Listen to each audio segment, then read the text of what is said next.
जय श्रीमन्नारायण। अस्मद्गुरुभ्यो नमः। श्रीमते रामानुजाय नमः। संसार के हित के लिए श्री वाल्मीकि जी ने तुलसीदास के रूप में अवतार लिया। संसार के पार कह सुगम रूप नौका लयो, कलि कुटिल जीव निस्तार हित वाल्मीकि तुलसी भयो। यह दोहा नाभा जी भक्तमाल ग्रंथ के रचयिता, जो कि जन्म से अंधे थे, उनके अपने गुरु के आदेश से उन्होंने पूरे भक्तमाल की रचना किया। अपने मन में सब कुछ सोच करके कि कौन भक्त किस काल, किस युग, किस अवधि में कैसे रहा होगा, उसने क्या क्या चरित्र किया होगा, यह सोच करके उन्होंने भक्तमाल ग्रंथ की रचना किया। तो भक्तमाल जी वृंदावन में तुलसीदास जी से कहा कि संसार के पार कह सुगम रूप नौका लयो, कल कुटुल जीव निस्तार हित वाल्मीकि तुलसी भयो। आप ही तो वाल्मीकि जी थे त्रेता युग में, आप कलयुग में आप तुलसीदास जी बन करके आए हैं। तो तुलसीदास जी ने कहा, देखो यह पदवी जो है ना, ये आप गुप्त ही रखिएगा, किसी से कहिएगा मत। हुआ ऐसा कि चित्रकूट में तुलसीदास जी एक मंदिर में गए।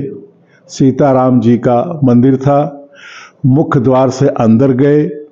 जब अंतिम द्वार आया तो उस द्वार पर लिखा हुआ था, निर्मल मन जन सो मोहि पावा, मोहि कपट छल छिद्र न भावा। तुलसीदास जी ने सोचा कि जब भगवान निर्मल मन वाले को ही मिलते हैं तो मेरा मन तो निर्मल ही है।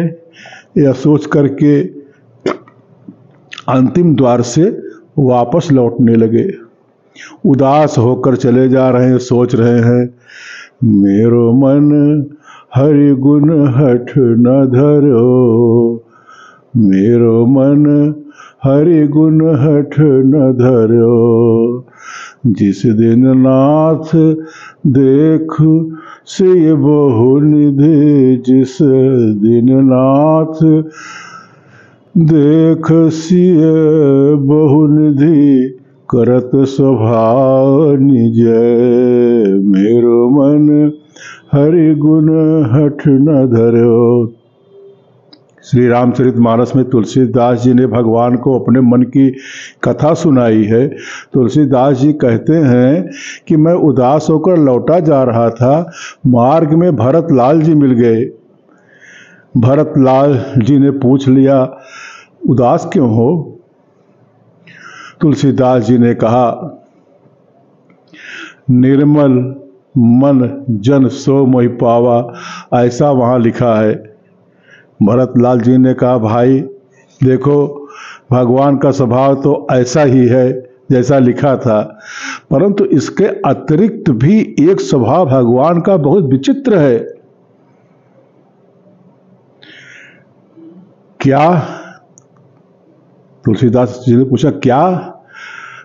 तो भरत लाल जी कहते हैं, मैं जानो निज नाथ स्वभाव, अपराधी ऊपर कोप न काहू। तुलसीदास जी बोल पड़े, अगर मान लीजिए बहुत बड़ा अपराधी हो तब? भरत लाल जी ने कहा, कल कुटिल खल कुमति कलंकी, नीच निरिस निशीर निशंकी। क्रूर हो, कुटिल हो, खल हो, निर्बुद्धि हो, नीच हो, आचरणहीन हो और निशंकु हो, मतलब गलत काम करने पर जिसको भय न लगता हो। तो ऐसे लोग भी यदि भगवान की शरण में आकर के हाथ जोड़ करके उन्हें एक काम करना पड़ेगा। तुलसीदास जी ने कहा, क्या? भगवान से कहना होगा, हे नाथ, मैं कोई साधन नहीं जानता, मैं साधन विहीन हूँ, मेरे पास कोई साधन नहीं है।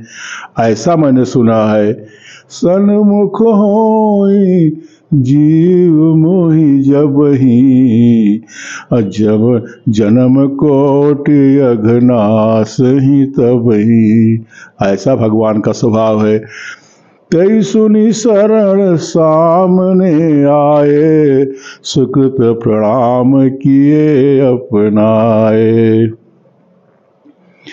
एक बार भगवान के सामने आकर कोई कह दे, भगवान मैं आपका हूँ, मुझसे कोई उपाय नहीं बनता है, मेरा मन तो निर्मल नहीं है और न तो मन को मैं निर्मल कर ही सकता हूँ, निर्मल होने का कोई उपाय बनता दिखता ही नहीं है। जैसे सूरदास जी कहते हैं, प्रभु मेरे अवगुण चित न धर्यो, प्रभु मेरे अवगुण चित न धर्यो। समदर्शी है नाम तिहारो, समदर्शी है नाम तिहारो। चाहो तो पार करो, प्रभु मेरे अवगुण चित न धरो। एक लोहा पूजा में राखत, एक लोहा पूजा में राखत। एक घर बधिक पर्यो, प्रभु मेरो अवगुण चित न धरो। पारस पुण्य अवगुण नहीं देखत, पारस पत्थर जो है वो लोहे का गुण और अवगुण नहीं देखता है। तो सूरदास जी कहते हैं, पारस पुनि अवगुण नहीं देखत, कंचन करो खरो, प्रभु मेरो अवगुण चित न धरो। एक नदिया एक नार कहावत, एक नदिया एक नार कहावत।